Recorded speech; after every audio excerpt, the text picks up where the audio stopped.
Assalomu alaykum, hurmatli yurtdoshlar.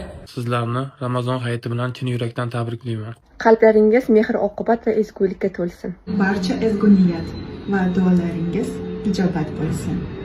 Oilaviy baxt olib kelsin. Bu ulug' ayyom barchangizga fayz va baraka olib kelsin.